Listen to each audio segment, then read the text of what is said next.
Good evening, folks, and welcome to our first in a few years semi-live planning commission meeting for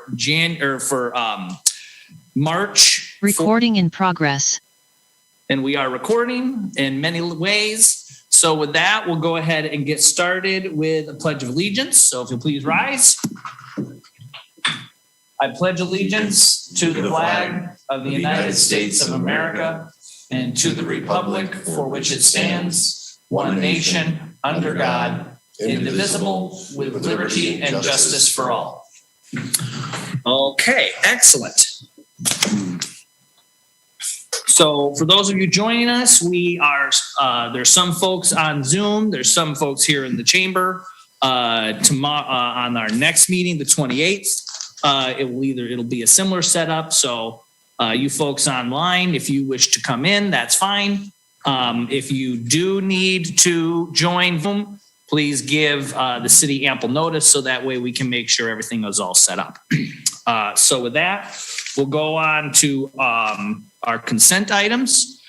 Do we have, I'd like to entertain a motion to approve the consent items for this meeting. Second. I'll make a motion to approve items. Okay. Now I'll second. Okay, so it's been moved and seconded to approve the consent items, which include DR 21-12 multifamily project final findings, sub 21-03 Marks Place final findings, and the December 31st, 2021 Planning Commission meeting minutes. Is there any discussion? Question? Question has been called. All those in favor of approving the minutes signify by saying aye. Aye. All opposed? Any abstentions? None noted. The motion carries. Boy, this is a gigantic gavel. I'm going to have to bring my more petite gavel for the next one. I worry about hurting myself with that one.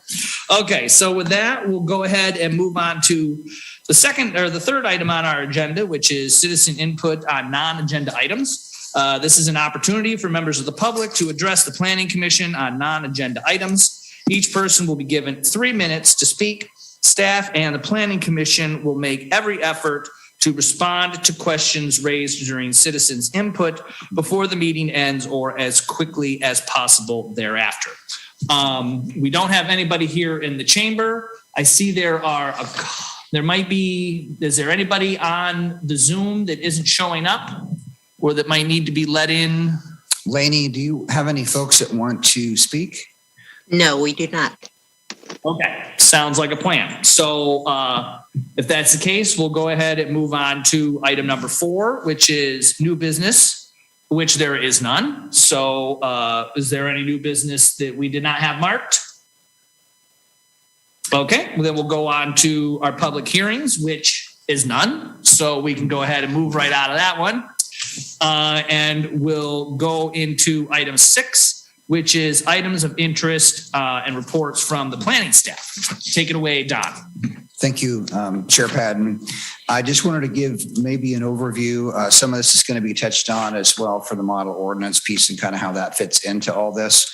But just for a preview of what's up and coming for the planning staff, the next hearing on March 28th, we'll have food carts. The ordinance will be before you. I also want to let you know for the Planning Commission open position, we will have interviews, and I believe those will be March 30th. We have 3 candidates that will be interviewed for that. So just wanted to let you know on that. And then on April 11th, Joe, Lindsay, and I plan to come and have a work session on Planning Commission procedures, talking about how we go about our procedural review of items, clear and objective standards for that. That's something that we thought would be helpful for the Planning Commission. I was going to touch on that a little bit more under Planning Commission work session items on the details of that, dealing with having the applicant go first in the presentation before staff, and I'll go into that a little further later. On April 25th, we have a series of kind of low-hanging fruit code updates that we'll be bringing before the Planning Commission for recommendation. One of those will be the model ordinance, which you're going to hear about tonight, which is a little bit de facto since that's kind of already the law, but I wanted to also include that. We'd like to put something in the code that essentially codifies this in a way that we're going to provide context to make it understandable, because the model ordinance by itself is a little hard to understand as to what it means in our code. Permit fee updates will be part of that discussion as well for the 25th. And there'll be a few other items like plat expirations, which we need to be consistent with state law. Remands are something our code does not deal with as specifically as it should, from the council to the planning commission. So we feel like that's important as well. There'll be a few other items as well. That's on April 25th. So with that, those are pretty much the main items. I just wanted to calendar out as we go forward. Excellent. Thank you very much. Anything else? Nope, none for now. Okay, thank you. So moving on, we'll go into items of interest and guidance from Planning Commission. I have a few things written down here. First, I was going to say March 28th is would be I thought was going to be our first in-person meeting, but clearly it is not. So hello there. But I will say that March 28th, you're welcome to come in person and attend the meeting. I will say that, as mentioned before, the Zoom will still be an option for those that do not feel comfortable or are not able to make it. Masks are optional. So if you feel like if you are more comfortable attending with a mask, please do. It is not a problem. And then also, I will just reiterate that if for whatever reason you are feeling ill, whether it's the flu, the COVID, rickets, I don't care.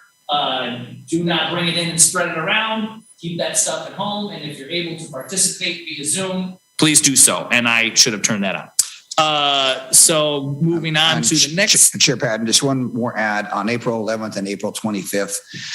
In addition to the work session on April 11th, there will likely be, I don't know, if we don't have that determined at this point, but there could be a hearing item that night as well. We'll limit it to one hearing item, and the same on April 25th. So we'll have the low-hanging fruit items, and then there would likely be another hearing item as well. Okay, sounds like a plan.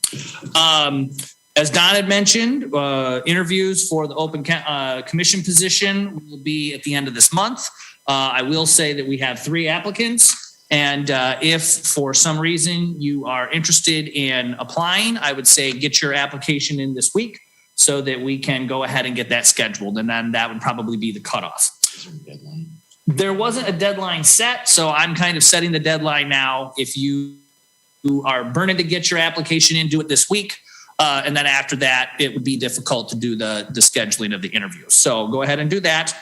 And then the last thing I have is a question for you folks. And I think this is a question on a few of the commissioners' minds. This is my suspicion.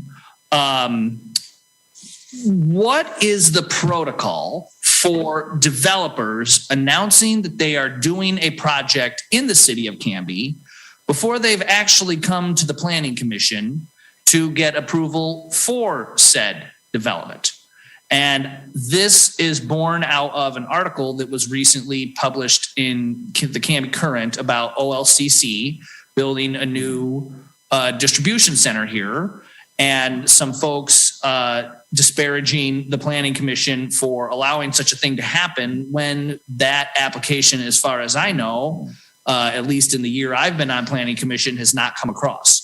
So if we could get an understanding of what the protocol is for folks like applicants or developers announcing those things before actually coming to this body to get some sort of feedback. And Chair Patton, just to cover that slightly, I think there really is something that's not really written down in terms of procedures for that. It is very unusual that you see an article in the paper that has not been through kind of a vetting through the Planning Commission process, in my experience. That doesn't mean that the applicant can't do that. I don't think we have any ability to prevent that from happening, but it does create a little bit of a weird perception when it hasn't been something that's been reviewed either at the beginning stages of a development or through the Planning Commission. I have seen some in other jurisdictions where people do make announcements about things. Typically, I think there's been at least some conversations around those. So I think it was a little bit of a surprise to see that come out. And that's really all I can say about that at this point. Okay. Yeah, it just seemed odd. I wasn't sure if anybody else felt that way as well. I felt that way. I felt extremely. Yeah. It was very odd to me. But I'm sure we'll be hearing more about it in the coming months. And just maybe a little more context of this is that at Baker Center, there is an application that is in process in terms of that tenant. And again, they had not defined who that was, just on the fairness side. We didn't know who they were planning to put in there, but I guess in the sense that they have already gone through some processes, but it was a little bit interesting as to how that came out.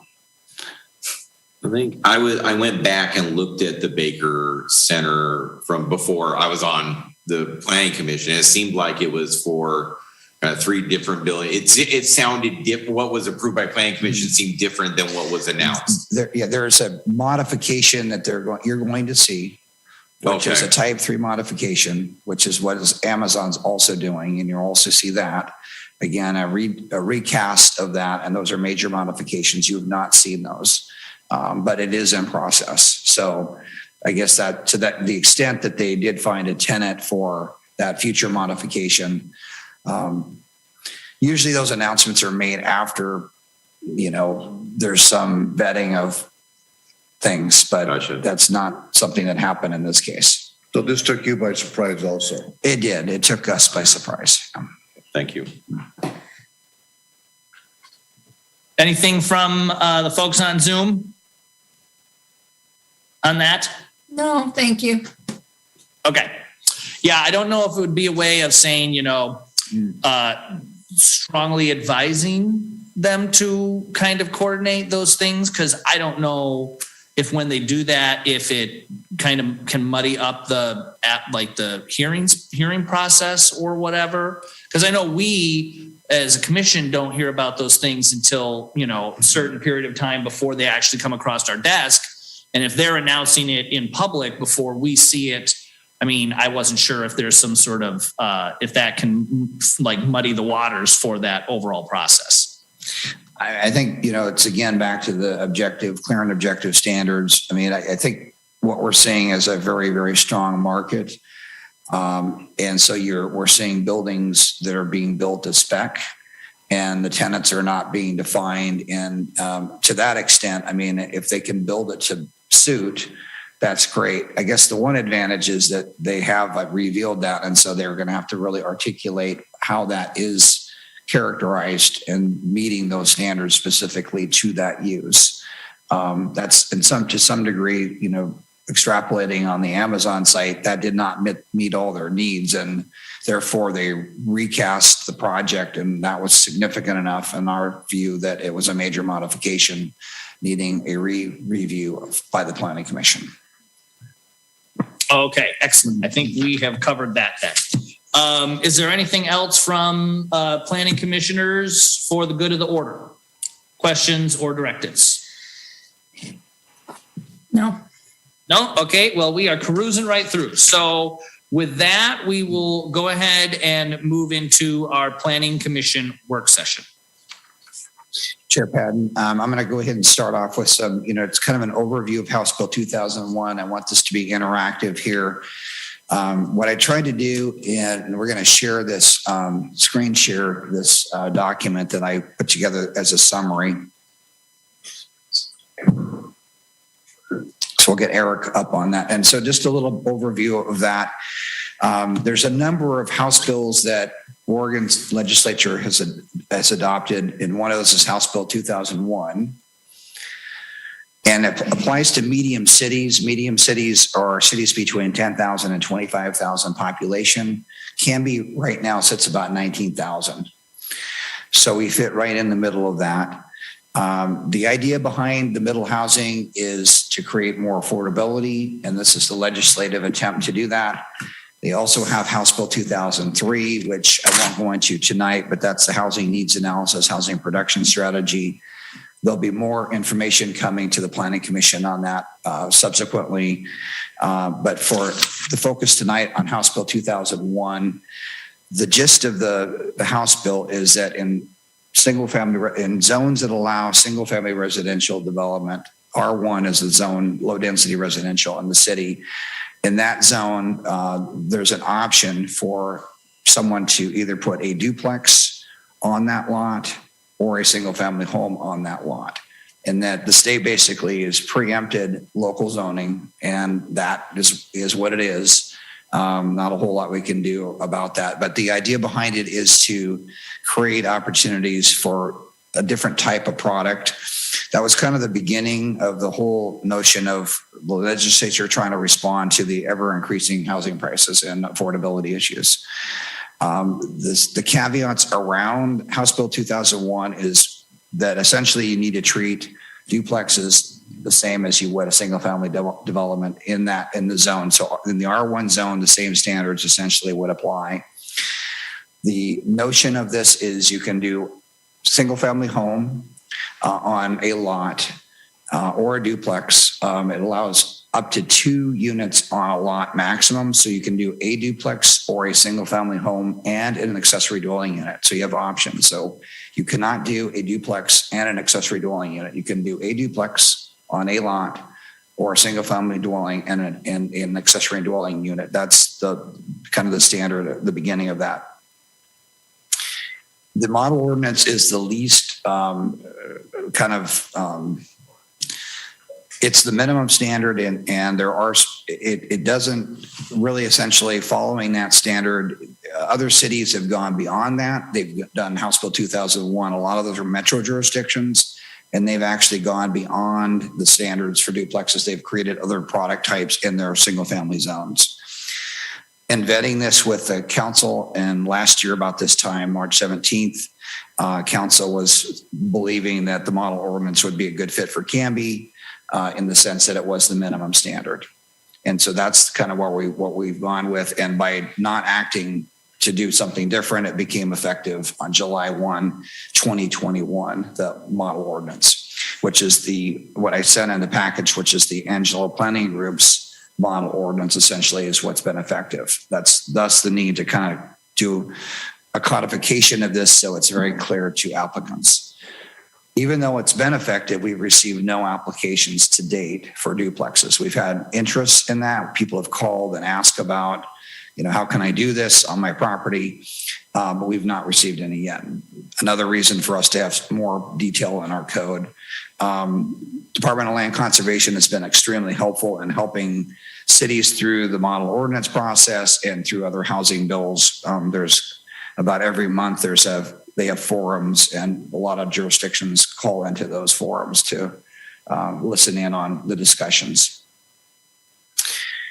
Then kind of going into the details of this, and I think part of the notion here is this is an option. This is not a mandate. So if somebody has a single family lot, R1 lot, it's an option to develop. It's not a mandate to develop a duplex. So that is number one. And just before I launch in for any further, the R15, the medium density zone, and the R2 high density zone, it doesn't really have the model ordinance doesn't have any bearing really on those. Those already permit higher densities with them. So essentially R15 and R2 already require at least that density. So it really only applies to the R1 single family zone. And so kind of walking through the process here, lot size, there's kind of just going through this with you. If there's an existing legal lot of record, meaning that lot's been created, you can put a duplex on that lot or a single family home subject to the setback standards in the code. Those would be essentially your drivers there. If the lot size, when I put in here 7,000 to 10,000 square feet, if you're going to subdivide property, you could do a subdivision and somebody could come back and instead of doing single family homes, they can end up doing duplexes. Again, subject to the same standards in the low density residential zone as you would normally have. Talked about density here. Design standards would need to be the same for a duplex as well as a single family home. That gets into setbacks, impervious surface area amounts, site distance, those kinds of things. There's a slight nuance on setbacks in that a duplex would need to meet the same standards as an R1 standard, except the model ordinance would actually allow a 15-foot rear yard setback instead of a 20-foot, which is in the code. There's the model ordinance. That's one of the few things it has in there, is that there is a provision to allow a 15-foot setback instead of a 20-foot setback for a 2-story duplex. But front yards and side yard setbacks would still apply. The maximum building height is 35 feet on the single family zone. It would remain for duplexes.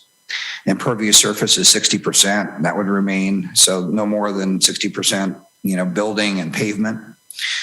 Parking is something that the state essentially said there would not be a need for parking, but it doesn't mean that you can't voluntarily put parking in. And it's rare that we see a product that does not have a driveway in the city. I think that's a market factor to some degree, but by outright provisions, duplexes would not need to provide for parking. A single family home, on the other hand, would need a driveway with 2 parking spaces. Utilities would need to meet the same standards, clear and objective standards, same for frontage improvements. Same standards would apply as they would for single family homes.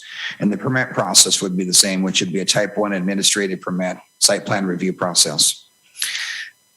In addition to House Bill 2001, Senate Bill 458 is also another player here in terms of duplexes, where if someone were to do a duplex and build it on a single family lot, as of June 30th, 2022, a land division essentially down the center of that duplex could be allowed by right that would separate out that into 2 lots, which would essentially mean you'd have attached single family homes adjacent to each other with a common wall, similar to a condominium product, but that's another bill that's coming into effect. Still the same requirements for front-end improvements, those same, features that would have to be done in single-family residential would have to be done with the duplex development. We'll have more to discuss on Senate Bill 458. I just wanted to mention that tonight, that is coming as well. And again, we may start seeing these products come into town. I think the market is so hot for single-family detached that I think it's not to say that's not going to happen in Canby, but I think it's probably going to be more infill, is my guess, than it will be somebody subdividing and putting single family homes versus duplexes on those. I just think the market return at this point is a lot higher on the single family detached homes.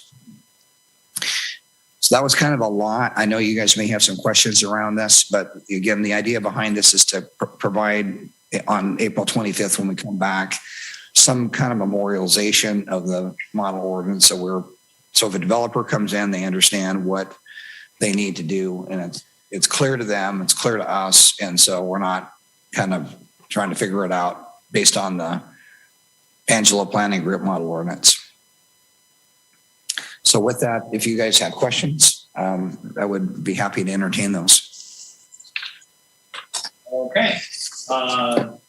Do we have questions? Commissioner Ewert. So on this 458, same thing's going to happen if we don't make adjustments by June the 30th, 2022. Mm-hmm. It's going to automatically go whatever the state is.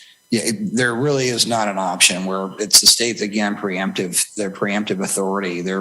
We don't have an option to not do that. So if somebody put a duplex in, they're going to be allowed to divide it in half. But if we're going to, but on the 458, yeah, if we're going to make any modifications to what they're saying that we need to do that before June 30th. Yeah, and I don't know if we really have any authority to make modifications to that Senate bill, unlike House Bill 2001, which many jurisdictions in the metro area went beyond and actually allowed more. But you really can't allow less is the challenge. So let me ask you this. So somebody comes into an R1, 7,000 square foot lot. They figure out a way to put a duplex on it.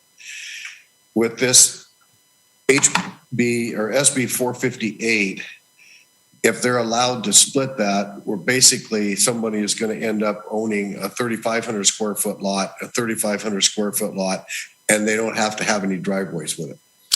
Is that correct? That is essentially what the situation is, yeah. And so if we wanted to modify that in any way, we really can't. It's just the way it is. It's the way the state has laid this down. Okay. Now, but I did want to point out, though, let's say that there's a need for sidewalks, et cetera, those would have to be developed, and that planning process would be identical. So, I mean, I'm guessing that if somebody were to have the intent of coming in and doing that, you would see all the typical improvements you would see in a single family area.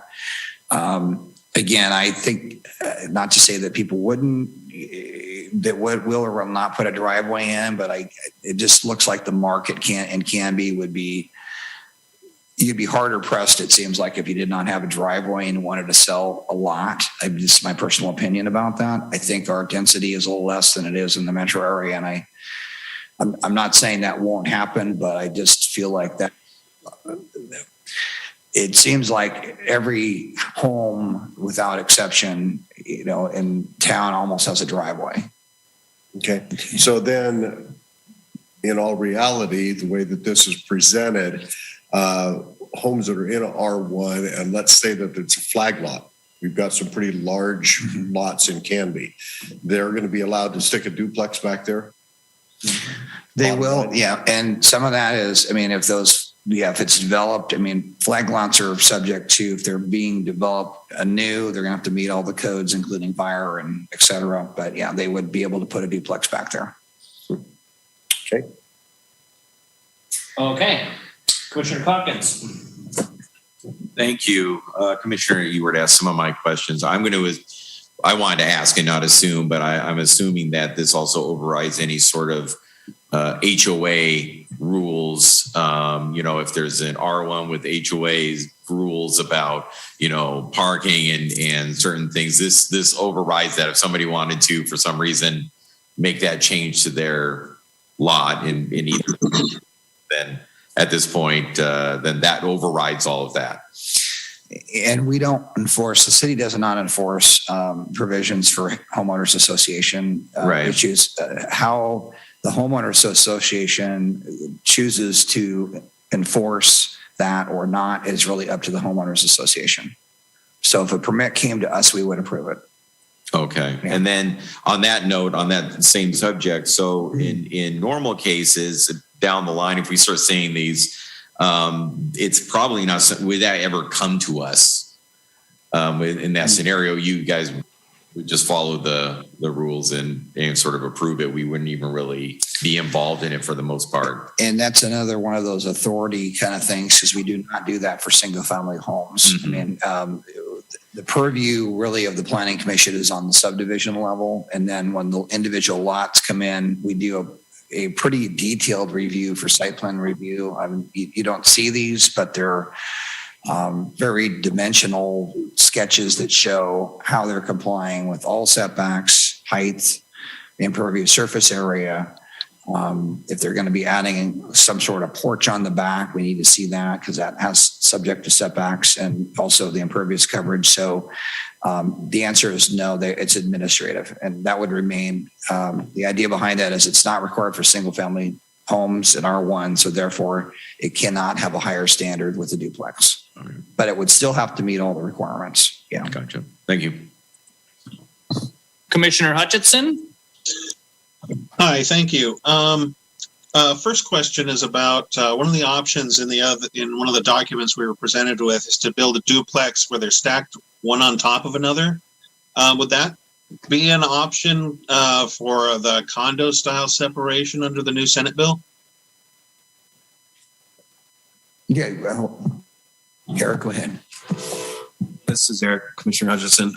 I've taken some interest in Senate Bill 458 because it's pretty unique and strange. And my initial understanding and take is that it doesn't allow for a vertical division, like you had mentioned, so where you would have a first and second floor and a line dividing that common floor or wall. Was that your question, Commissioner Hutchinson, or was it the product or the division process? No, that was exactly, he answered it exactly. I was just kind of curious because some of the first bill shows different ways that you can configure a duplex, and then I wasn't sure if the second bill actually spoke to all of those options, because I think that could make some things kind of interesting on how you deal with the property at grade. And how you would divide up people's spaces, and kind of jumping on that on my other, the thing I wanted to say actually is that I think one place where we can really weigh in on this is how we deal with driveways, like perhaps not allowing 2 driveways for a duplex, or deciding, in what way you could divide a common driveway so that there's not curbs running down the middle and things of that nature. I think that we're going to deal with it one way or another, but we can probably make some rules to keep it from being locally sloppy. And I think with in mind the Senate Bill 458, I mean, our question, if somebody wants to go through this process, the first question is, what is the end product? And so we will be obviously steering people to look at what's required, but then also make suggestions, as you're talking about, as to what the end is.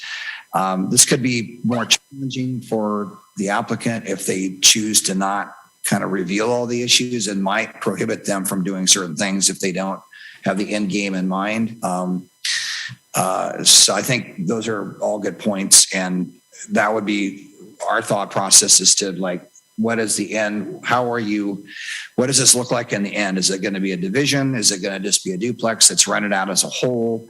And those things will help steer that conversation. Thank you. Commissioner Ebert, you had something else?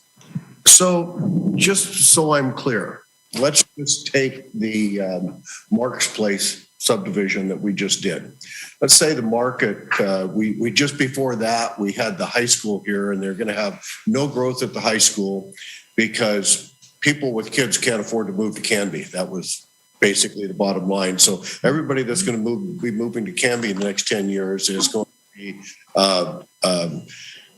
working couples or retired people. But let's say that the market falls down and people don't want to buy $600,000-$700,000 houses anymore. The market goes away. So we've got 7,000, 10,000 square foot lots in that new subdivision that we just approved the design and review for. What this is saying, the way I read it, is that they could come in and take those 7,000 square foot lots, 10,000 square foot lots, and say, you know what, we're going to fill those up with duplexes. Those are selling now. Is that in fact a true? They could. I think the parameters around this is, yes, the product is different. Would the intensity be greater? I mean, there's some parameters on there. 60% impervious coverage is it. And so whether you build a giant home, depends on how big the lot is. But if you build a giant home or you build a duplex and you're sharing that, I think some of the demographics of this community are being defined in a pretty specific way through the housing needs analysis that we're going through right now. We have some initial reports that have come out on that, and also on the demand for what housing product types are going to be here based on market factors. But yes, to your point, somebody could choose to come back and take R1 zone lots and put duplexes on them. They'd be subject to setbacks and all the other requirements of the code. The difference would be that in those places, unlike, somebody coming in with an infill that you're worried about a driveway, they would all have driveways because they would be part of a subdivision built as an R1.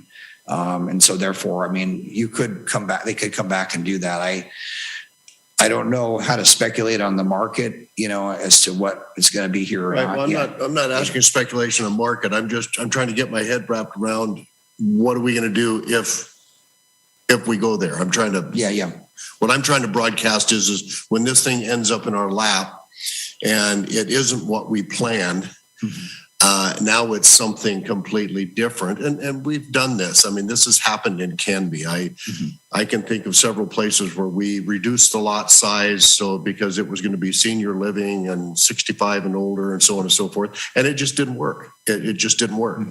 And so now there's R1 houses on those little postage stamp lots. Not that they're a bad thing. We seem to have gone to postage stamp lots anyway, but back in the day, that's not, so things do change. And I'm just wondering if there's any guidance that we can have, things we can put in place to kind of, so we have some rudder on this ship, that it's just not going completely nuts, because I would hate to see every 6,000 and up lot in a place like Mark's Place go duplexes in some way, whether they stack it up or split it or, whatever, figure it out, put it in. So I don't think that's what we want Canby to look like, in my opinion. And I think part of the applicant's submittal, I think the end game, that's one, we don't have a lot of control over that, to be honest, but I think they obviously will need to come in and say, what is the end game for the product? And hopefully that ends up being what that is for continuity. There is some lack of control, to be honest, about this whole thing. And I don't think we can give that, the state doesn't really allow us to have that control to speculate as to what it's going to be. I think if somebody wants to come in and do that and, do a subdivision and do duplexes, it's supposed to be treated the same as single family homes. But that's the answer, really, black and white. Okay. Commissioner Jarosz, did you have anything? I guess a couple things. It sounds a little bit like an edict, which in a way might be helpful, because we can say, hey, that's the state you have to talk to. And I also wonder for HOAs, if they're going to catch wind of this and just make sure they have a very strong HOA. And, what happens to CC&Rs then? That's just kind of a rhetorical question. I wonder what's the strength then of a CC&R? I've never lived in an HOA, so I don't know much of it. The other question I had is, once this gets more solidified within our community, how do we get in front of this with the mayor and the city council and with the community at large from a communication standpoint, so they know, hey, this is coming from the state. If something like this happens, just so they understand, what's happening here, that it's not something that somebody else say, oh, we need to change our code so that doesn't happen. Well, that's going to come up. So how do we get ahead of that? What have we done in the past to socialize this? And I think part of that is we've had several work sessions with council on this. One of them was this, kind of when I first started, this was like right on the horizon. And it was like, I felt like it was important to really air it out. And I think, to your point, though, I think there needs to be more media coverage. I'd like to see a broader brush on all the land use long range planning items through our local papers, so that the average citizen doesn't come out and say, I had no idea, even though this is like, several years old, and at least a year old since it's, roughly a year old since it's been implemented. So I think just more conversation around that. I think council gets it. They understand it. They've had discussions around it. Some of their work session that they did, their goal setting, there were some conversations, not at this level of detail, but they talked about housing. So I think they have a better understanding of this, but I do agree that I think the average citizen may not understand what this is all about. And I think to that extent, we'll be trying to connect with the paper more so to get articles in the Canby Herald and the online paper as well. Okay, thank you. Okay. For me, I guess I just want to go on record as saying I understand that this is essentially an edict from the state, but the two things that give me a great deal of heartburn is the 15-foot setback for two-story homes. That seems ridiculous for someone who may have a one-story home and has had that home for quite some time, to then all of a sudden have a two-story home in their backyard 15 feet away from it does not make a lot of sense as being a good neighbor. And something that I just want to ask too, and this just popped into my head. So as I understand it, so sometime there was something that happened in my neighborhood regarding a lot that was developing behind me. It was supposed to be, my neighbors and I were under the impression that the house was supposed to be a 1-story house. In the end, they formed up a room on the 2nd floor, and I was told that's fine because it's a 1.5-story home. And because it's a 1/2 story, that means that it technically is a 1-story home. So could someone come in with a duplex and do a 2.5-story home if it still fits within the height? Or does it have to be a 2-story home? I think the only parameter is the height, 35 feet. I mean, that's essentially, that's a question I can ask back to the state on that, but I think it's the height. Okay, because then we're actually talking about a 3-story home going into an area like that, and that does not sit well with me. No, and I understand. The question is, how is a duplex defined? And is it all one? Do you have 2 halves of it, but what are the halves composed of? I think the state has provided pretty liberal language on what that is, and so I think that may be possible to do what you're identifying. If we could get some clarification on that, that would be awesome. Yeah. I would appreciate that. Second of all, I think it's ridiculous that they are not requiring any sort of parking. One thing that we've made very clear, at least while I've been on here and in the recent discussions we've had, is that parking is essential to any livable community. And if a bunch of lots within an area decide to go this route, parking will become an issue very quickly. Because let's face it, we say that, a duplex might only have 2 folks living in it with kids. And so hypothetically, they might have 1 car. The rule, they will not. They will have at least 2 cars, maybe a 3rd car as a toy. Who knows? And so I think it's opening up a huge can of worms for the future when it comes to parking. And I would like to know whether the state really has a plan for that, if that becomes a problem.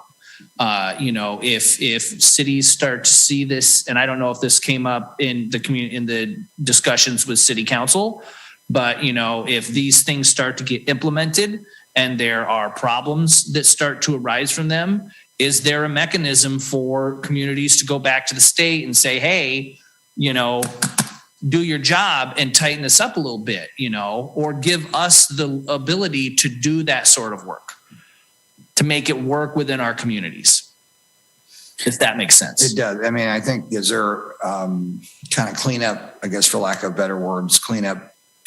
It would have to come from the state, but is there, or a latitude, maybe would be another way of describing that too, that would be on the horizon. As it is now, it's kind of just, this is what it is. Yeah. The other thing I just wanted to throw out regarding the discussion of getting the word out to the community, the Canby Herald, for as good of a job as they do, it is not the Canby Herald anymore. It's multiple municipalities in one paper. And there are only so many people that will search that information out. Something that I think the city has as a tool to get this information in everybody's homes is the utility bill.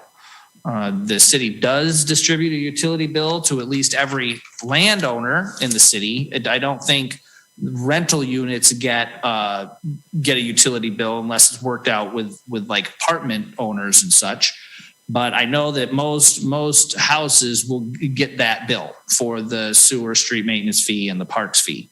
So I think that, it could be looked at something like Canby Utility does, where there is a flyer put in there every now and then. If you're trying to get that information out to the community, at least it's getting into pretty much every home in the community.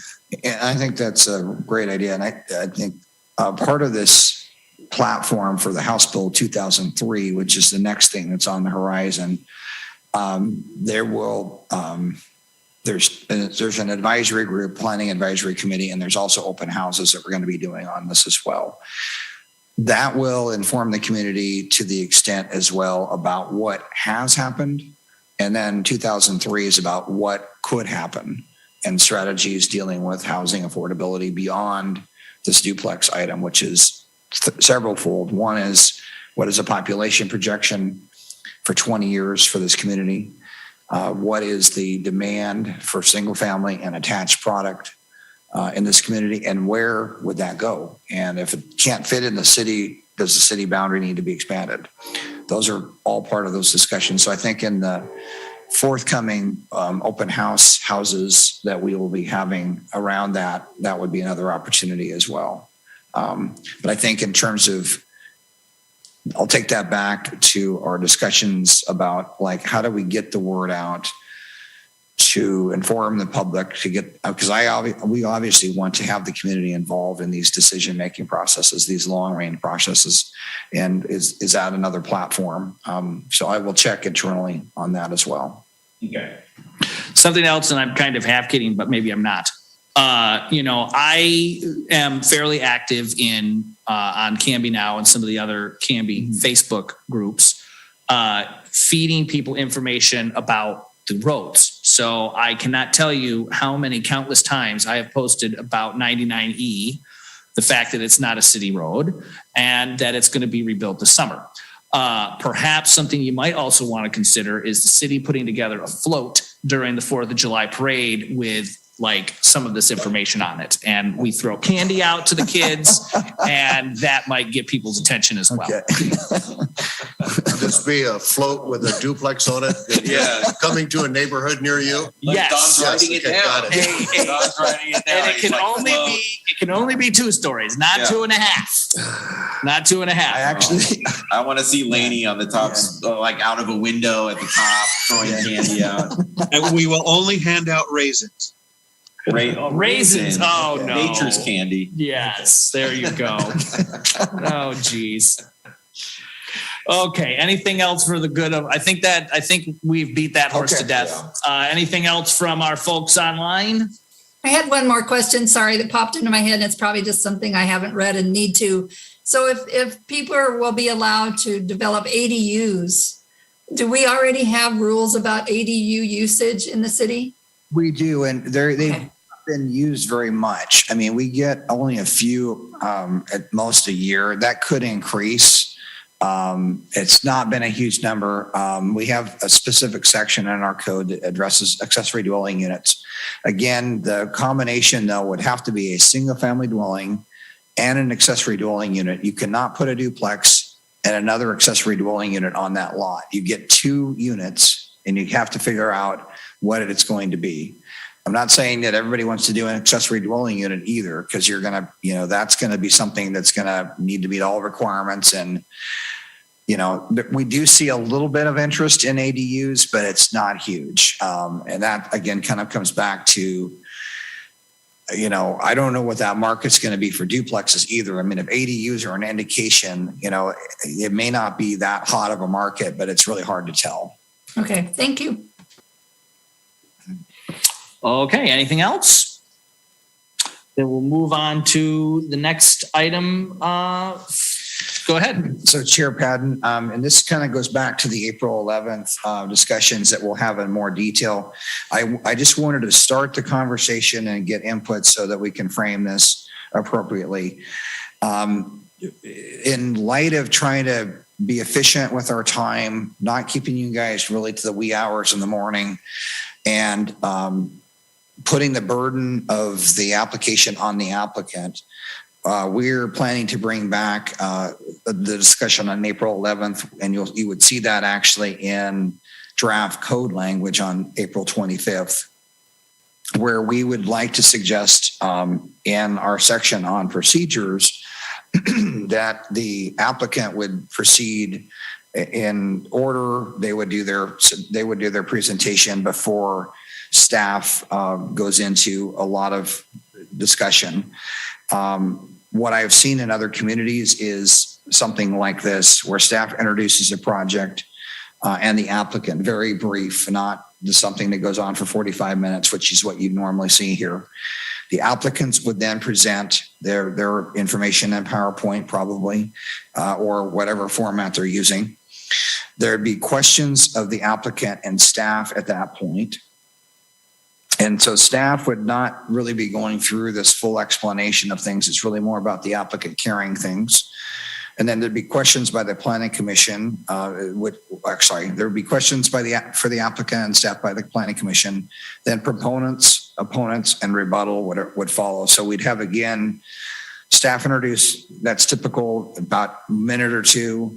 Here's the project theme, just a blurb of what it is. The applicant's here to present. Applicant then comes forward, has to present the information, show why it's compliant with code. And then there'd be questions that could be directed to us as staff or to the applicant, and then proponents, opponents, and rebuttal. That's one format that I think might work well. I think it would expedite the process. It would also require applicants to be more on their game, and it would also remove the perception that staff is the applicant, which is not what we want to be. I think that, part of that is there's this perception, since we're going into a long discussion, Canby is unusual. I would say this is the only jurisdiction I probably experience where we go into infinite length of discussion topics, and that's typically reserved for the applicant to go through that process and support their project, whether it's planning commission or hearings examiner. Typically, staff doesn't say a whole lot. The only exception to that would be on long range planning things where we will want to say a lot more, and those are not project related activities that we are leading. But those are I wanted to get your thoughts around that as we start to go through that and structure that out. And just wanted to get your, preliminary discussion thoughts. I think this could speed up the processes. We could get more to the core of the issues, and I think the hearings would be shorter. Yeah, so this actually is on here because I had asked Don about this, and one of the things that concerned me was in the current situation, we have the staff speaks, and then the applicant has 15 minutes to give their spiel, and then we move on from there. And I don't know if I didn't feel that just reordering that time is going to work. So I wanted to kind of do some preemptive work with this group to get a feel of, how much time should be allotted for the applicant to give their presentation. Is it 15 minutes? Is it 20? What are people's thoughts on that? So, and typically, in this format, we may not limit the applicant to 15 minutes. It might be some other number. They essentially are taking over the role to some degree of staff. We're not trying to remove ourselves from the process, but I think part of this is the applicant really should be driving and showing how they're compliant instead of I think it creates some confusion perhaps as well, where the applicant, doesn't come up and say things in a timely fashion. They don't always read things well, and instead of asking for a continuance, and it doesn't look good for them, and they're not reading it well, and they're thinking, well, somehow this is still going to work out. I think they would get a much different reality check because we're kind of front ending that. And we are the ones that are kind of feeling that, and I'm not suggesting that that's the reason to switch more, but it's really more about the applicant and their burden, which I think is, it's not really, their burden is to show they're compliant with code. So with that, I wanted to open that up if there's questions or concerns around that. I just think our staff reports, we could still go into a lot of detail. We'd still write a staff report. You're going to still read a lot of information. We would probably cut way down on things like our PowerPoint, but our staff reports would still be full on. But then the applicant would need to come and say, we agree with the staff report and here's our presentation. Okay. And I think that would possibly remove the doubling up of we do our thing and then the consultant almost mirrors what we've done. And then people are here and we start fading and our attention starts fading. Exactly. So we'll begin online. Commissioner Jarosz, do you have anything? I do. I like that idea. So thank you both for putting that forward. And I think the staff reports are such an excellent read. I read and reread and reread, and I do that in advance. So then that's another kind of a repeat. I don't think we need to go through it in great detail again, only because they're so well done. So I'm all for that. I'm also for limiting the time of the applicants. I mean, as we know, when somebody's pitching something, they can go into all kinds of butterflies and do goods and, just, give us the facts, ma'am. And stay on track and, keep it succinct. So I really think limiting to 15 or 20 minutes should be good.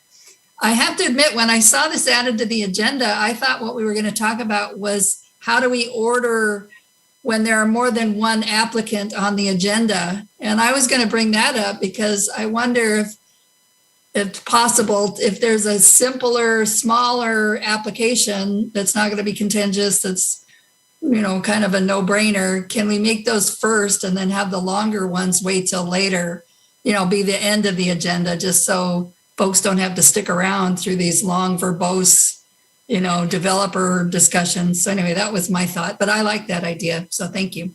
If I could, I'll just say this. Don and I actually talked about this, and oftentimes what we think is going to be low-hanging fruit ends up being picking the entire tree. And then something that we think is going to be a long, extensive thing just sort of goes on through. So kind of like looking at the application and judging to whether this is going to be short or long, I think we've kind of given up on that. So we just kind of are going to treat everything that everything needs ample amount of time in order to work through the process. And if it goes through quicker, then that's great. But if not, everything has an ample amount of time. And just to add to that, I think I think there are some that are obvious. And to your point, Chair Patton, I think some of them are less obvious, but like if we have Amazon, that's probably a hearing that deserves its own hearing that night. It would be unfair to, put a lot of other hearings on that agenda. Or if we were to do that, let's say we're having a large project, that should probably be the last item versus something simpler. And I think, like a small land division versus a giant industrial building, we do that. We obviously prioritize those. Some of them, though, are difficult to determine. We had 3 industrial projects one night, and I guessed that they would all be similarly time frame, and 2 of them blazed through and one of them, did not. It didn't, it was not good. It was a lot of effort and focus on that. And so I think, though, that the applicant can help hopefully with some of that too, so that we can get to the meat of this really quickly and focus right in on what's going on. Okay. Councillor Hutchinson? Or Commissioner Hutchinson, yes. Thank you. I like the revision in the plan. I really don't have anything to add, but I like the idea of putting the onus on the applicant and then having the staff be in the position of explaining the exceptions. And then that kind of also forces the applicant to address, I think, the exceptions that they're driving for in a positive manner.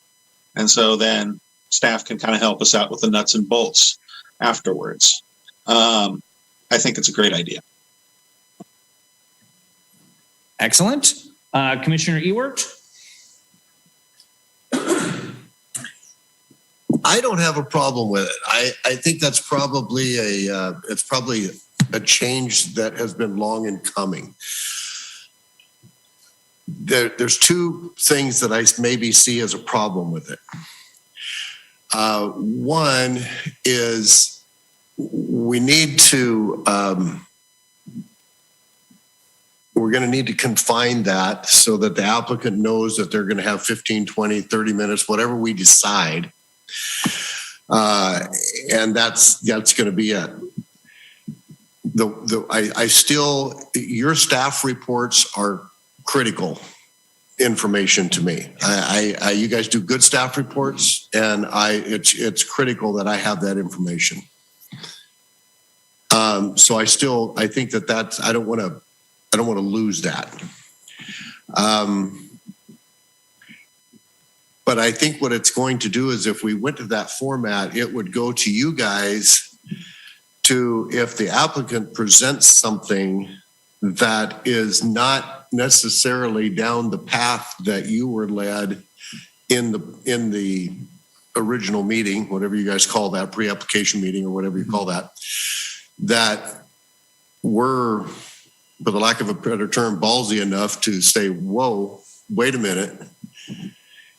When we talked about this before, you said this. Now you're saying this. Could we get a clarification on that? I agree that makes it sound like that would put you guys more in our court versus making it look like you're the applicant. Because sometimes, and I don't think you can help it, because when you put those staff reports together, they're so in-depth and so it looks like, I mean, you guys do a better job many times than the applicant does. So I think that I don't want to lose that, but I think that it's going to be on you guys just to say, no, wait, that's not the path that you led us down before. Now you're leading the commissioners who are going to vote on this down a different path. You guys are going to have to be able to stand up and say, make that call. And to that point, I think I would defer to Chair Padden to interject somewhere in that process after the applicant presents and say, generically, does staff have anything else to add? And then from there, the Q&A could start with a PC. Right. I think that would be appropriate. And then what you just said leads into the other thing that where I can see a problem. If we have this open format discussion, okay, so the applicant has given their 2 cents. You guys have given your 2 cents, either for or against. And then we go into deliberation. And we're asking questions and the applicant is responding. When we go into commissioner deliberation, that cuts that. We're no information. I guess what I'm saying is that there could be new information given, and we can't do that while we're in deliberation. While we're deliberating on the project before us, we're deliberating on it. It's this group that's doing that. We can't open it up and keep taking new information. So there's going to have to be some kind of a line where, okay, they're the ones that are there. We're putting a burden on them. We ask questions to them, but then when that question Q&A time is over, it's over. So right now we have a fairly clear process where that happens. We need to keep that integrity, because if we don't, we're going to run into some major problems. Because if we have an applicant, we have opponents and proponents and opponents, we're going to have to give the opponent the same amount of time, especially if there's new information given. So, I mean, that could defeat what we're trying to accomplish. And I hear you. I mean, the other way of going about this would be we just go straight through. Staff does a brief introduction, turns it over to the applicant. The applicant then presents, and then you continue with proponents, opponents, and rebuttal. Well, actually, not rebuttal. Sorry, you continue with applicants, the applicant, proponent, opponents, and then all the Q&A can go back to staff and the applicant at that point. And then we do need to give some time for rebuttal. That if that's another way of doing it, is putting it at the end. I think the one piece, and we'll talk more about this on April 11th, is making sure that the planning commissioners have asked all the appropriate questions up front of the applicant before that hearing is closed. Because I think that's one of the bigger challenges here. Because really we're not supposed to deliberate on information that's anew, that was not part of the record below, that was already spoken about. So that's a pretty critical item that we... well, legally, we're going to get into a problem there. Yeah. Especially if the opponent attorney is sitting over here. Yeah. He's gonna scream and wet his pants, and it's going to be a problem. But We could wait until the end though to, have that part, and maybe that's a good way to capture it. And then the proponents and opponents get the rebuttal, and then it's done and you shut it down. Maybe that's a clean break, but let the applicant, proponents and opponents speak, and then it's Q&A, and then, okay, here's your last shot at this thing, and then we're shutting it down. That may be a little cleaner as well, because it is fuzzy. And I know sometimes it drives because it's going on for a long time, and we start, our attention span starts to wane. And,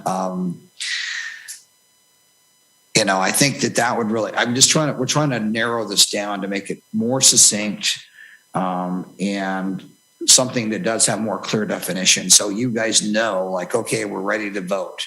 Because I think sometimes there's these moments of awkward silence, and that would be hopefully avoiding some of that too. So you're not feeling pressure as well, because I think there's some pressure you're feeling too, because there's all this information swirling, and it's where are we at in the this decision-making process? Right. And then I want to also go, where'd Judy go? Oh, she's now there now. You moved on the screen, Judy. The other, she alluded to it. I would like to also touch on it. And I don't know quite how we would do this, but now we're starting at 6, which I have no problem with at all.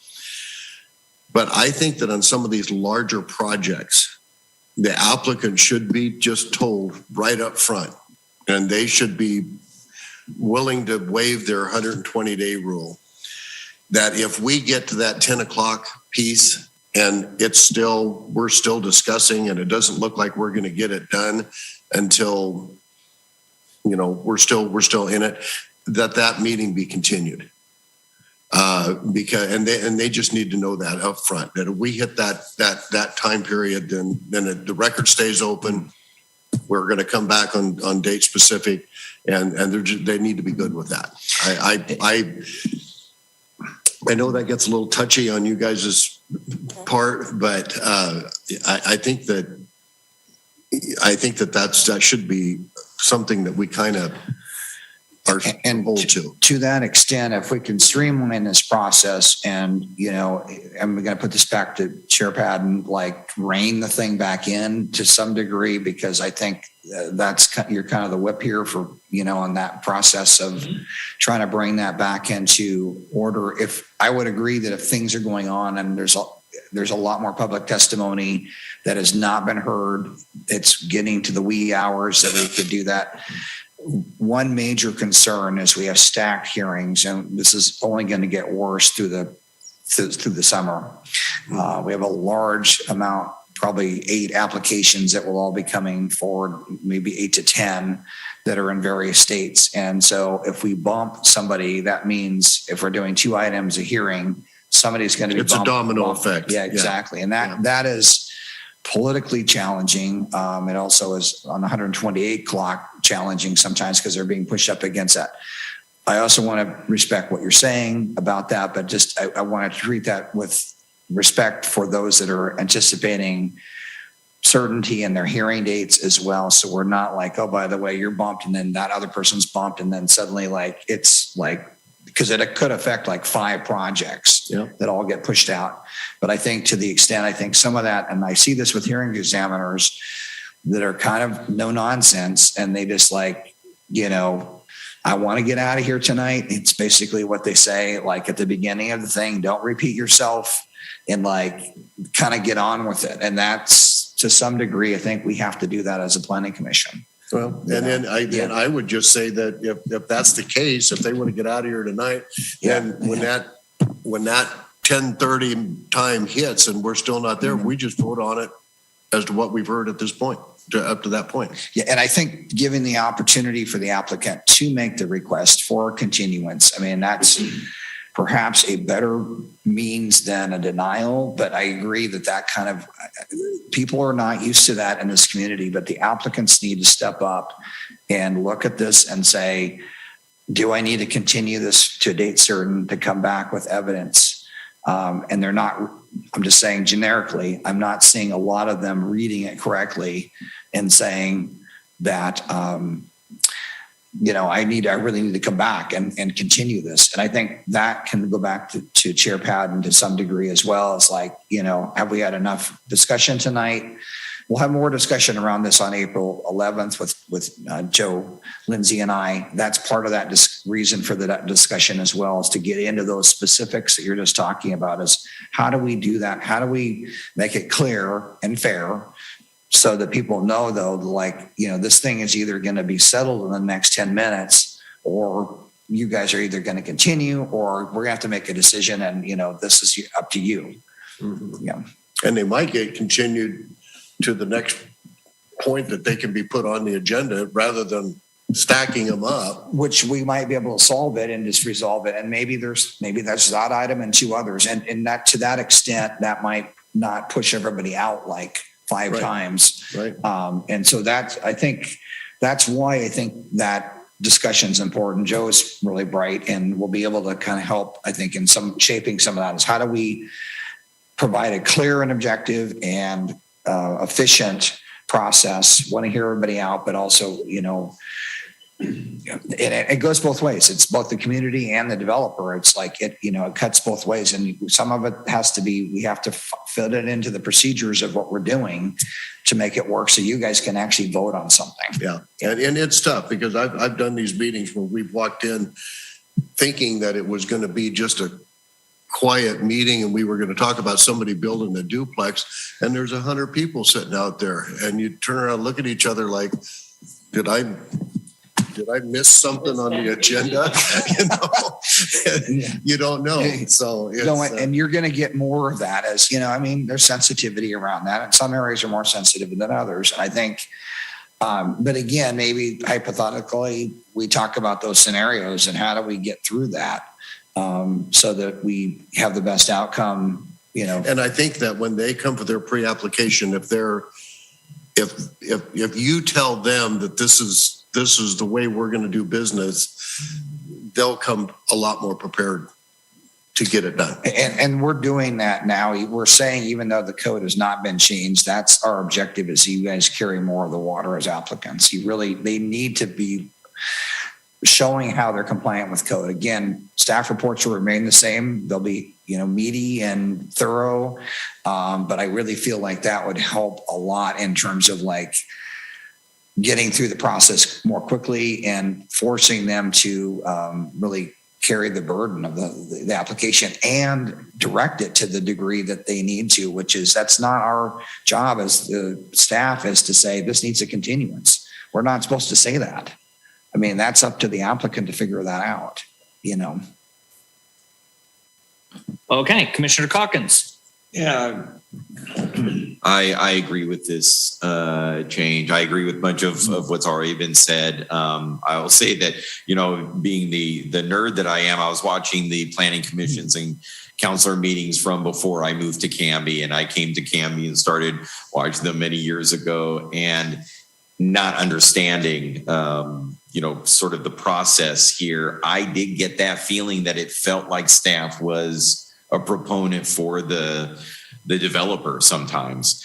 And I don't think that's a position that staff should be in. So I think this is a good change. I probably would be in favor of kind of the second scenario you kind of laid out as a clean way to tighten it up. But I'm open to either way. And I'll add that I too am a fan of the staff reports that we get and the packets that we get as we're getting them right now. So looking forward for those to continue. And then, I definitely agree with Commissioner Ewert about, making sure we have that structure in place.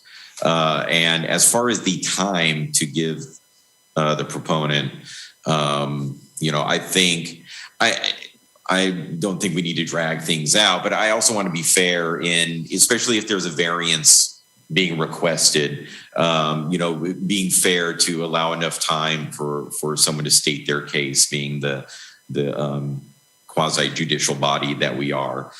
Maybe I would look to similar size cities in Oregon that are growing at a similar rate to see how they would do that. But overall, I think it'll be a good change for us. That's it. Excellent. Excellent. So, yeah, I think I agree that there needs to be some interjection from staff if if the applicant is starting to go in a different direction than your understanding, and that, it can be kind of laid out for the chair to go ahead and refer to staff and say, hey, we just want to do a temperature check. They've finished their thing. Before we begin our deliberation, is there anything that, is new information or anything along those lines so that we can keep that cleaned up? That seems reasonable. Yeah, I think that, I think the ads that we could provide clarification, I don't think it's going to be that frequent that we need to course correct them. I've seen a couple of hearings that where they could have used some of that help, but I think for the most part, I think people are going to get this and they're going to be like, okay, I think it's going to also make them own more of the application, which I think is important that they do that. Okay. Also, I agree. I like the other the later option that you gave as far as doing the Q&A, the rebuttal, and then going into the deliberation and vote. So that way we get through the presentation, the proponents, opponents, the neutral, and go that route. I think that is a nice clean. And with that in mind, so applicant, proponents, opponents, and then back to staff. And that could be just like, does staff has anything else to add? And then you guys can then start firing Q&A questions. Essentially, you have the floor. You can ask anybody any question there is out there. And I think that would be really helpful to address that. And it does need to be sequential. Like it should be like, is there more for the applicants? And then, and that gives that opportunity for people to have those items discussed. Yes. And, putting that in this tutorial, like this script is I think would be great. As far as the timing, I've heard 20 minutes, I've heard 30 minutes. What are people's temperature I think that it is important to provide a time limit. So that way the applicant knows what's going on. They can prepare for it so that we can make sure things stay on track. My question is, what time do people think? I think 15 minutes is too little time. I don't think it's enough, especially considering some of the things that we see. Like 30 minutes, 20 minutes, 45. What are people's thoughts? We'll start backwards with Commissioner Calkins. Well, I'm pretty new, so I'm not. It's hard for me to say. This is a new process. I do agree that 15 it feels too short. I wouldn't want to go over 30. Okay. So we'll say 20, 25. A lot of them won't use up the whole time. Yeah. But I agree there needs to be a limit. So I guess that's my 2 cents, if that helps. Okay, Commissioner Ewert.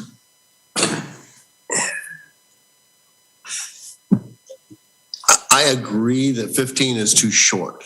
And I think that was demonstrated with that last big subdivision that we heard here.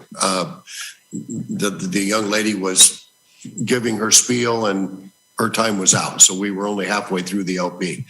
And I get that they can go a long time, but we also have to remember that whatever we give to the applicant, we're going to have to give to the opponent also, as if it's one of those situations. Well, it is written in here that it is the standard thing that the applicant gets 15 minutes, proponents are given 5, opponents are given 5, and then people who are neutral are giving 5. So for me, I feel that the 5 minutes for proponents and opponents are fine. I don't know. It's really, really important to hear what our citizenry has to say. I agree. It's critical. And now, do we still have the option to where if you're going to have someone speak for the proponents, that people can give that person their time? Yes. Is that still in play? Yeah, and I think that was my thought as well, that there may be a cumulative share on that, and that maybe that's something that we talk about on the 11th, a little more in Okay. detail. I mean, I think the framework here is good. I think Joe Lindsay could provide some commentary on, how does it divide out? Does it need to be exactly identical, or, and somebody could borrow time? And that's typical, is you have a spokesperson that speaks for the group. Okay, so I would probably go for, I agree with Commissioner Calkins here, is that we don't want to, 30 minutes is a long time. I would be in that 20 to 25 minute range. It so much depends on the project. I mean, there's going to be the last large one that we heard, they're going to use all of it. Amazon, if they come, they're going to use all of it. But the duplex that we heard the other night, they're not there. But I think it's important that we tell the public, and that the public knows that if they have, let's say they've hired someone to speak for them, that person, whoever that person is, will have to run down through that list and say, I am taking the 5 minutes of Mr. Johnson, Mr. Smith, Mr. blah, blah, blah, blah, blah. And that, or turn it into a piece of paper rather than taking more time reading all of that. He could just turn in a sheet of paper that says, I'm speaking for these people. Well, and to that effect, right in the script that we read, it says, for longer presentations, proponents and opponents may buy time from one another. In so doing, those either in favor or opposed may allocate their time to a spokesperson who will present to the entire group. So I think that's a good idea, where if there's going to be any of that buying of time, that it needs to kind of be put into things that needs to be done in advance, that we need some sort of advance notice to say this person is going to be the speaker and they are buying the time of these people. So cumulatively it's 2 hours or whatever. We don't. And that's fine. I would say I would be in favor of capping the applicant at 20 minutes. And, and then this isn't cast in stone. Yeah. I mean, if we have a bunch of them that come to us and 20 minutes isn't enough, or it seems excessive, they're not using it, we can dial it back one way or the other. That's our option. I'd say go at 20 and do that. I think that'd be fine. Okay, excellent. Commissioner Drosch. Yeah, I think 20. I'm new to this group, but I'm not new to sitting through hundreds and hundreds and hundreds of PowerPoint presentations with a variety of presenters and professional folks, and maybe not so much. And they need to put their best foot forward, and they need to practice their presentation to make sure that, and if they don't and they run over, well, that's on them. And they need to make sure they've got the right speaker that knows the material. So 20 minutes is good. Okay, excellent. Commissioner Hutchinson. I agree with Commissioner Jarosh completely. I think that we could actually keep it at 15 minutes. And if we just make it clear that, you will provide your information inside this time, if they're a good presenter, they will expand their presentation to however many minutes we give them. And if we only give them 5, they will find a way to give us all of the information as fast as they can in 5. And if they give presentations poorly, they're going to run out of time. So, my consideration is to kind of try and think about the whole event and how long it would be for, say, an average amount of Q&A between people, and think about how you want that time sliced up. I like to keep as much time open for our own deliberations as possible. Yes. And I would think that we should have no cap on the number of citizens that can speak. But I think that limiting the amount of time for individuals to 5 minutes is plenty. And I really think that if we want to expand the applicant's time, then I wouldn't want to go any further than 20. Okay. So I was in the 25 to 30 minute range, but it sounds like 20 is the number. Yes. And I think 20 is a good number. I mean, Okay. and that's my feeling. I think, I agree that people need to craft it accordingly. And I think that's what you have to do as a consultant. So, but I think 20 is more than ample. If you can't tell your story in 20 minutes, you should probably not be going to the hearing. Yes. Well, and I think too, one of the things that and I'm a huge fan of online, the Zoom and the whole thing.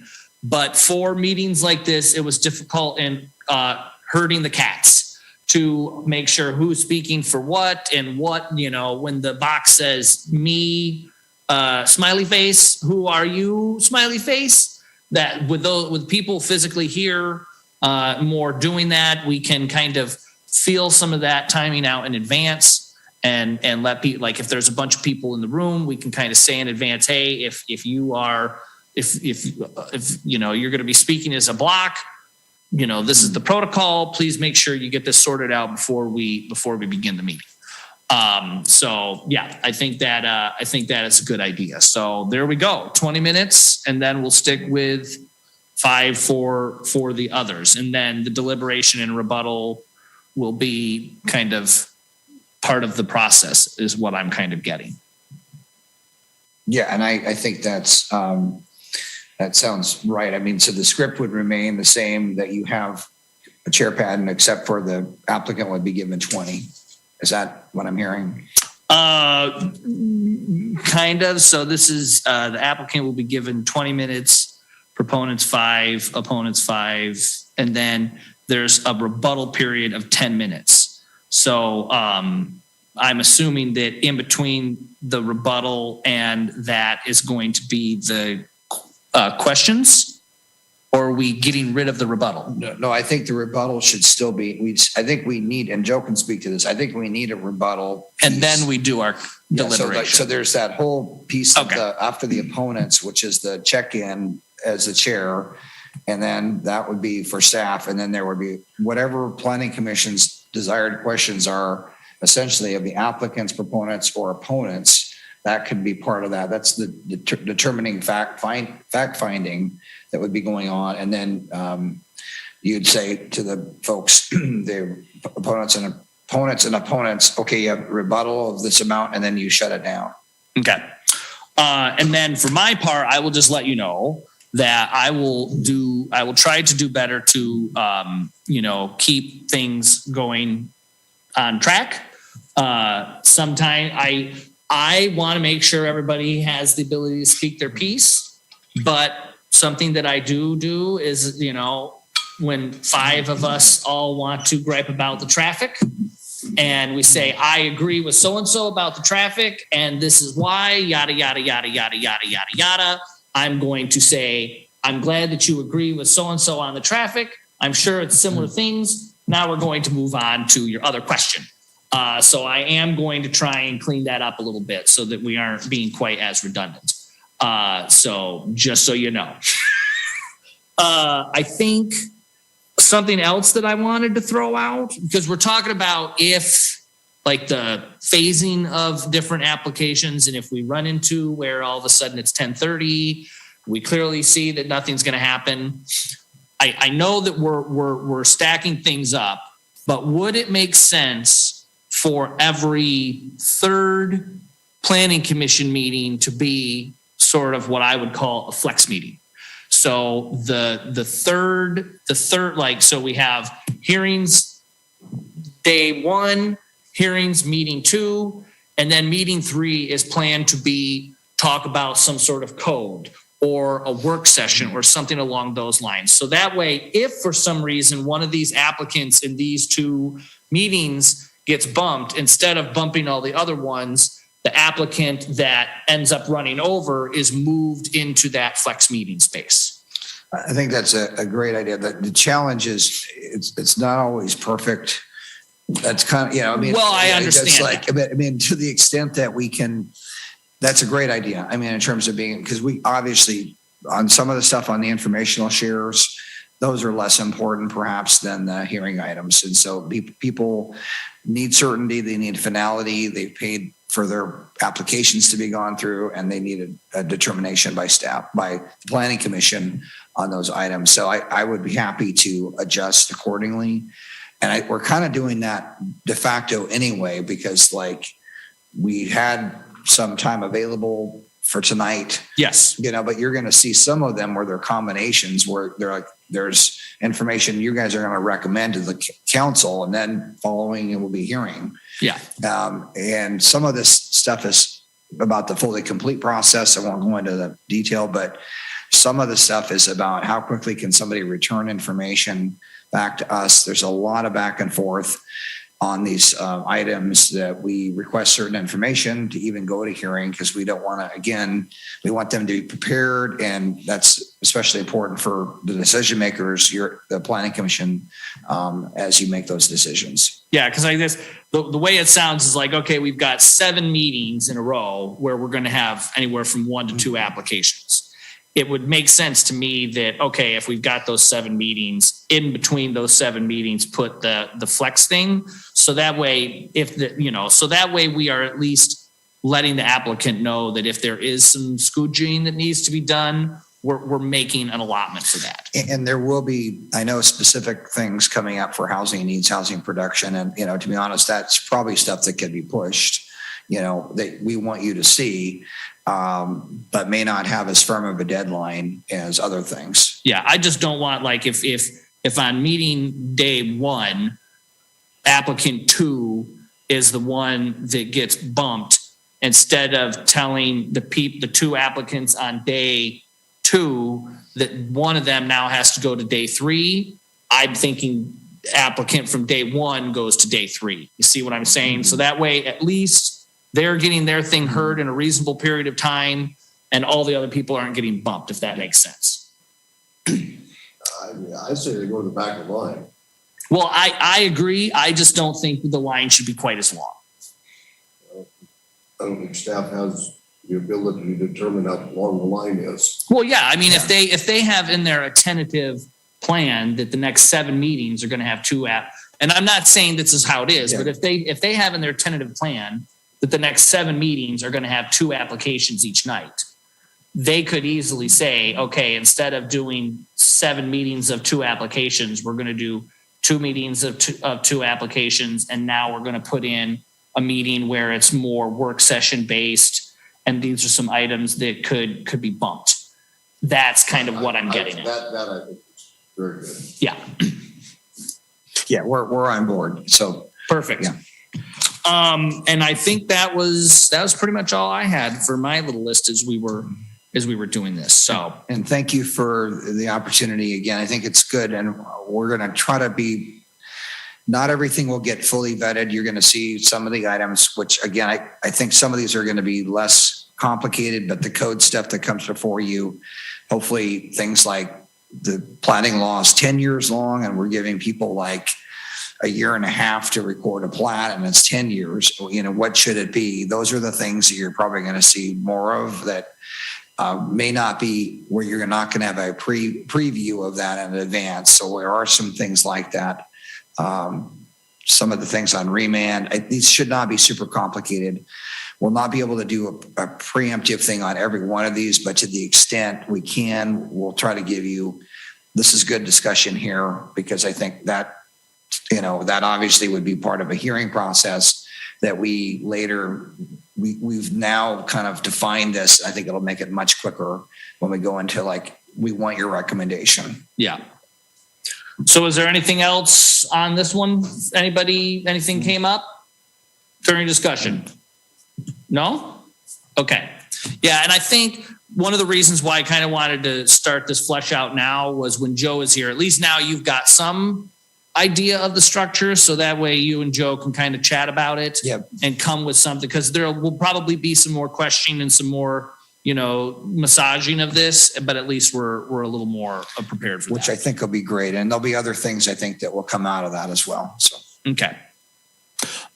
So with that was it for our work session. Was there anything else? No? Okay. Anything else from staff? Nope. With that, I will entertain a motion to adjourn. Motion made. I second this, Judy. Seconded by, so motion made by Commissioner Ewert, seconded by Commissioner Jarosh. All those in favor of adjourning signify by saying aye. Aye. Any opposition? Abstentions?